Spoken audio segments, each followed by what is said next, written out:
Dopo 10 anni di attività sono felice delle scelte che ho fatto.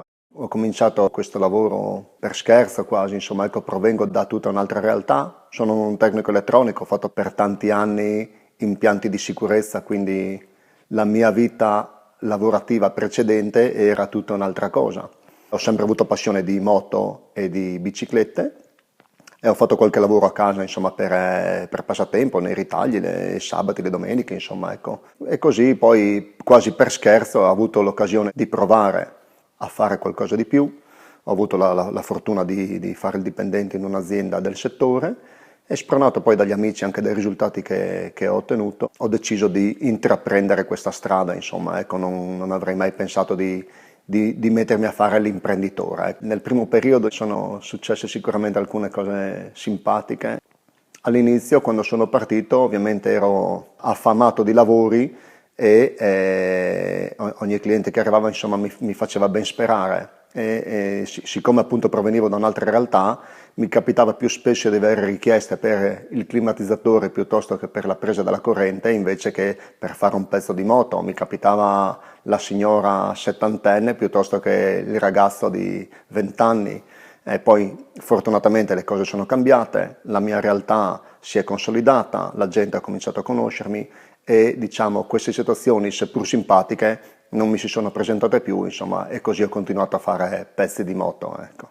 Era fondamentale ovviamente inventarsi un nome che rispecchiasse proprio la collocazione della mia azienda, quindi il fatto di realizzare dei pezzi con materiali compositi su misura, pertanto qualcosa di estremamente creativo. Avevo buttato giù su carta delle bozze, 4-5 nomi, nessuno di questi mi convinceva e non so appunto se si usi tanto fuori dal Friuli, ma da noi sicuramente tutti sanno che Coso è il nome generico per eccellenza. Usiamo molto, sono stato da Coso a farmi fare il lavoro e quindi è un nome simpatico che indica tutto e niente. Ecco, c'è ovviamente il rischio di avere delle richieste che non sono proprio inerenti al proprio lavoro. Ecco. Mi ricordo come fosse ieri che sono andato dai miei, tutto orgoglioso ovviamente, sono andato da mia mamma a dirle che l'azienda di suo figlio aveva questo nome, Coso, e lei si è messa a ridere e mi fa, sei idee stupide, no? Invece da questa idea, che in un primo momento poteva sembrare anche stupida, ho potuto vedere che è un nome che ha suscitato un po' di simpatia, soprattutto tra magari i miei contatti fuori regione, insomma, che si divertono e fanno la risatina.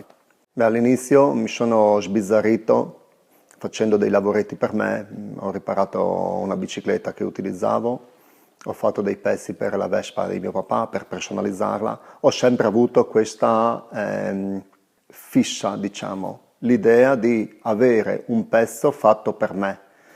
Ovviamente mi capitava di chiedermi, non sarò l'unico, no, a volere qualcosa di speciale, di particolare, che rispecchi la mia personalità. Fortunatamente, dopo, diciamo, i primi esperimenti, dopo comunque i primi lavori, anche lavori relativamente semplici, la riparazione del pezzo, piuttosto che sempre avvalendomi di collaborazioni, la verniciatura della carena, lavorando così per le moto.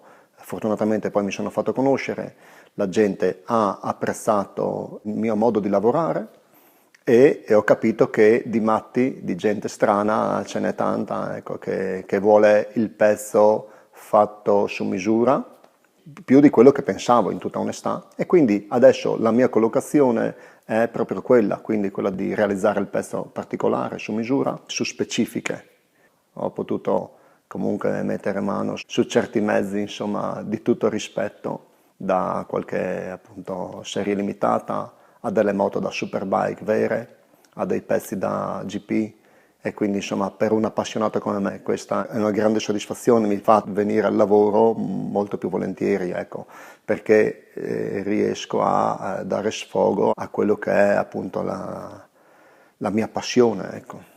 In linea di massima lavoro per clienti privati, mi piace di più, mi dà più soddisfazione, dove riesco a dare sfogo appunto alla mia creatività. Però ovviamente capita di lavorare anche per qualche moto da corsa, campionati nazionali magari, ecco. E lì c'è, diciamo, un po' magari meno necessità di curare il dettaglio, però c'è più urgenza, quindi cerco, diciamo, di evitare il più possibile questo tipo di lavoro, ecco, perché dopo i clienti lì sono più particolari, hanno sempre molta fretta, io invece sono mi piace prendermi i tempi giusti per fare le mie lavorazioni.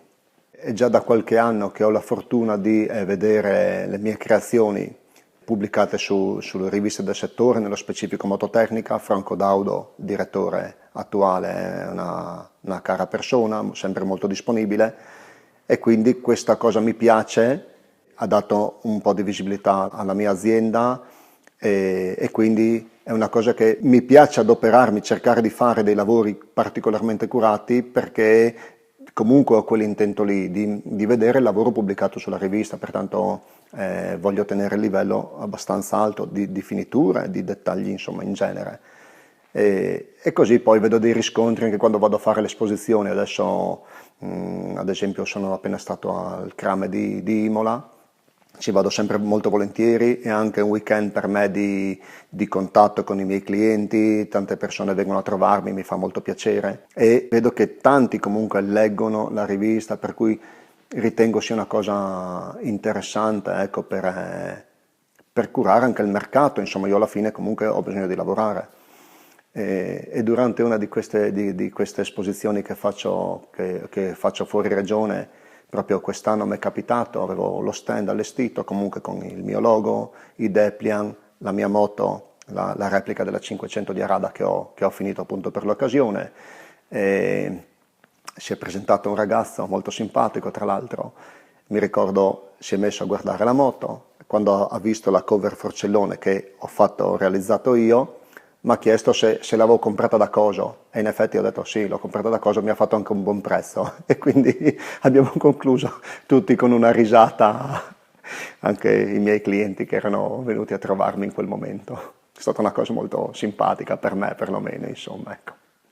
E quest'anno ho appunto finito la replica della 500 di Arada del 99, un progetto che è partito qualche anno fa, quando trovai un motore di Bimoto V2, e grazie ad un amico, Alex Arletti, siamo partiti con questo progetto. Lui mi ha aiutato moltissimo per quanto riguarda lavori che io non so fare fisicamente, ma nemmeno saprei, diciamo, progettare. E quindi la collocazione del motore, progettare, realizzare le espansioni, ecco, lui mi ha impostato il lavoro per quanto riguarda questi dettagli, diciamo, di meccanica, e io mi sono occupato delle sovrastrutture. E quindi ho cercato di replicare in maniera più fedele possibile la moto. A me le Aprilia piacciono. E quindi il risultato è qui alle mie spalle, 4 anni di sacrifici, un po' di soldi spesi, e quest'anno finalmente l'ho finita, mi ritengo soddisfatto. Adesso la sto portando in esposizione, i riscontri sono buoni, e questo è, insomma, anche uno stimolo per diciamo, partire adesso con nuove idee. Guardiamo già avanti a altri progetti, insomma, per cercare di migliorare sempre, alzare ancora un po' di più il livello di realizzazione, insomma, ecco.